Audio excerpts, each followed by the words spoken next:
Alpha रिमला से कहती है कि आखिर तुम चाहती क्या हो? क्यों तुम शामी के साथ इस रिश्ते को खत्म करना चाहती हो? देखो ये सब कुछ मैंने बड़ी मुश्किल से किया है, लेकिन मुझे नहीं लगता कि तुम इस चीज को ज्यादा देर तक चला पाओगी। क्योंकि तुम्हारे ये इख्तलाफात देख के ऐसे लग रहा है कि जैसे कोई ना कोई अंदर वजह तो जरूर है, जिसकी वजह से ये सब कुछ हुआ। जिस पर रिमला आल्फा को कहती है कि आप जानती तो है कि उसने क्या रिश्ता निभाया आयला के साथ उसने क्या किया है। इसलिए मैं कैसे इस बंदे पर उम्मीद कर सकती हूँ कि ये मेरे साथ सही रहेगा। इस पर वो कहती है कि मैं तुम्हें इस चीज़ की गारंटी देती हूँ, आयला को तो मैं पसंद नहीं करती थी, लेकिन तुम तो मेरी भतीजी हो, मेरा अपना खून हो, आखिर मैं तुम्हारे साथ ये सब कुछ कैसे कर सकती हूँ? इसलिए बिला फिक्र होकर ये सब कुछ करो। मतलब ये है कि जो कुछ मैं तुम्हें कहने चाह रही हूँ ना, तुम्हें वही करना है और वही करना है। ये तुम्हारे फायदे के लिए है। शामी के साथ तुम्हारी शादी मैंने बहुत सोच समझ के प्लान की थी, लेकिन तुम किसी भी तरह से इस रिश्ते को खतरे में नहीं डाल सकती। इस चीज़ को समझने की कोशिश करो। लेकिन जी आप देखेंगे कि ओन के तल्ले मिन्नत करने के बाद रिमला थक हार चुकी है और समझ नहीं पा रही कि आखिर वो क्या करे। लेकिन ओन दिल से उसको मानता ही नहीं और उसको कहता है कि देखो ये सब कुछ करना बिल्कुल बेफजूल है। अगर तुमने उसके साथ अब निकाह कर ही लिया है तो मेहरबानी करके आप लोग इसको निभाने की कोशिश करो। इस तरीके से तोड़ने की बातें करके आखिर क्या साबित करना चाहते हो आप लोग? क्योंकि ना तो वो निभा सकता है और ना मुझे लगता है कि तुम निभाने वाली हो। जिस पर वो उसको समझाने की कोशिश करती है कि इन सब चीज़ों में मेरा कोई कसूर नहीं है। मैंने पहले ही कहा था और मंगनी की बात हुई थी और मंगनी भी मैंने तोड़ देनी थी। लेकिन मुझे समझ नहीं आ रही कि आखिर ये सब कुछ क्यों किया जा रहा है। मुझे तो ऐसा लगता है कि अरफा आंटी ये सब कुछ जानबूझकर कर रही हैं और उनको ये सब कुछ नहीं करना चाहिए था। क्योंकि अरफा ने साफ-साफ समझा दिया है कि मैं तुम्हें इस चीज़ की कभी भी आज़ादी नहीं दूँगी, ना परमिशन दूँगी।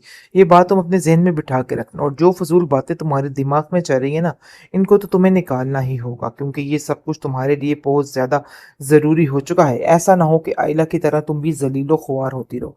लेकिन मैं तुम्हें ऐसे नहीं देख सकती। ये बात तुम अपने ज़हन में बिठा के रख लो। मतलब ये है कि बहुत ज़्यादा परेशानी घर में बन चुकी है और रुमैसा कहती है कि मुझे क्या नाम है इसका यार, ये औरत जो है ये कहती है कि मुझे तो समझ नहीं आ रही कि आखिर क्या करना है और क्या नहीं करना। इतनी परेशानी का आलम है और कुछ समझ नहीं आ रही। लेकिन जी आप देखेंगे कि अरफा की सास कहती है कि देख लेना अब अरफा के बुरे दिन शुरू हो चुके हैं। वो समझ रही है कि आयला और इमला दोनों एक जैसे हैं, लेकिन ऐसा कुछ भी नहीं है। इन दोनों में ज़मीन आसमान का फ़र्क है। तो बेहतर होगा कि अच्छा है अब निशाना जो है वो बड़े ही तरीके से लगाए और बड़े अच्छे जगह पे लगावे। मैं कभी भी इसको इस चीज़ के लिए माफ़ नहीं कर सकती। आप देखेंगे कि साफ-साफ कह देती है आइला कि मुझे अब इन सब चीज़ों से कोई गर्ज़ नहीं है और ना ही मैं अब अपने दिल पे कोई किसी किस्म का बोझ ले सकती हूँ। वो उनको तसल्ली देती है क्योंकि वो उसकी वजह से काफ़ी परेशान रहता है, जिसकी वजह से उसको समझाने की कोशिश करती है कि नहीं भई तुम्हें परेशान नहीं होना, बल्कि सब ठीक हो जाएगा और बहुत जल्द ठीक हो जाएगा।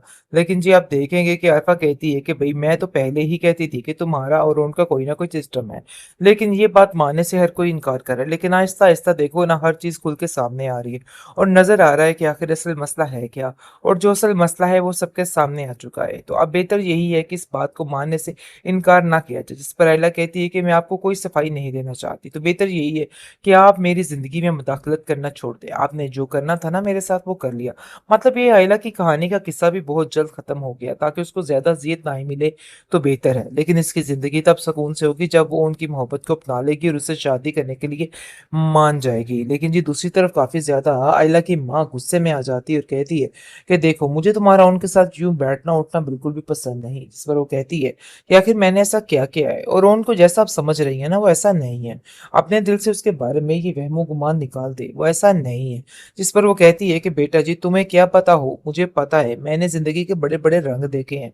इसलिए बेहतर यही है कि किसी पे यकीन ना किया जाए और जो कुछ मैं तुम्हें अब समझाने जा रही हूँ ना, बस इसी बात के ऊपर यकीन करो, इसके अलावा और कुछ भी नहीं।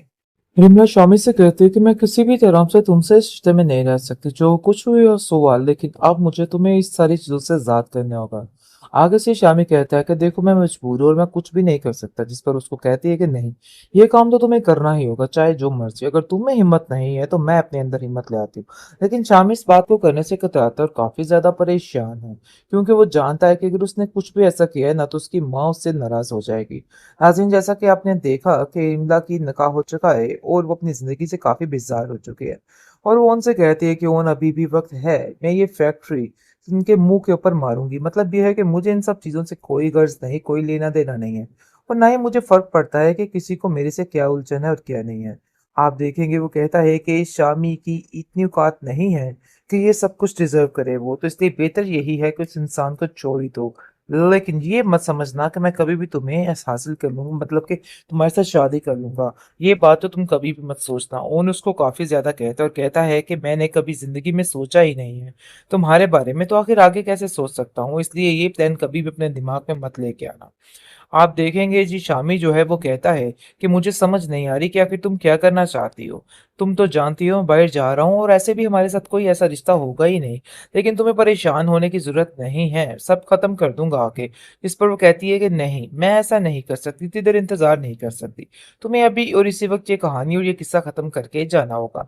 जिस पर वो उस चीज़ को मानने से इनकार करता है। लेकिन जैसे ही वो ये सारा मामला कर रही होती है, ऊपर से अरफ़ा आ जाती है और अरफ़ा उसका निकाह तलाकनामा जो है वो फाड़ देती है और कहती है कि खबरदार, तुमने ये सोचा भी, मैं ऐसा हरगिज़ नहीं कर सकती हूँ, अपने दिमाग से ये फ़िज़ूल बातें निकाल दो, मैं तुम्हें कभी भी ऐसे बर्बाद होते नहीं देख सकती। इस पर वो कहती है कि आपने आइला को भी तो ऐसे ही बर्बाद किया था, किस तरीके से आपने उसको बुरे ज़माने में ज़लील करके रुसवा किया था, मैं आपको इस चीज़ के लिए कभी ना माफ़ नहीं कर सकती हूँ।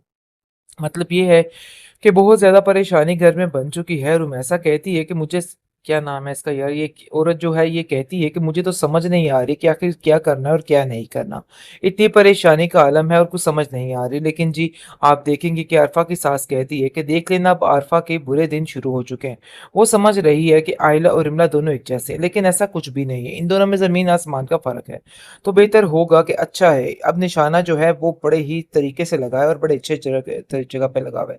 मैं कभी भी इसको इस चीज़ के लिए माफ़ नहीं कर सकती। आप देखेंगे कि साफ-साफ कह देती है आइला कि मुझे अब इन सब चीज़ों से कोई गर्ज़ नहीं है और ना ही मैं अब अपने दिल पे कोई किसी किस्म का बोझ ले सकती हूँ। वो उनको तसल्ली देती है क्योंकि वो उसकी वजह से काफ़ी परेशान रहता है, जिसकी वजह से उसको समझाने की कोशिश करती है कि नहीं भई, तुम्हें परेशान नहीं होना, बल्कि सब ठीक हो जाएगा और बहुत जल्द ठीक हो जाएगा।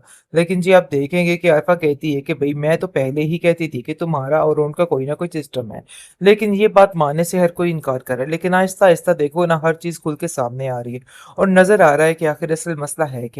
और जो असल मसला है वो सबके सामने आ चुका है। तो अब बेहतर यही है कि इस बात को मानने से इनकार ना किया जाए। जिस पर आइला कहती है कि मैं आपको कोई सफाई नहीं देना चाहती। तो बेहतर यही है कि आप मेरी ज़िंदगी में मुदाखलत करना छोड़ दें। आपने जो करना था ना मेरे साथ, वो कर लिया।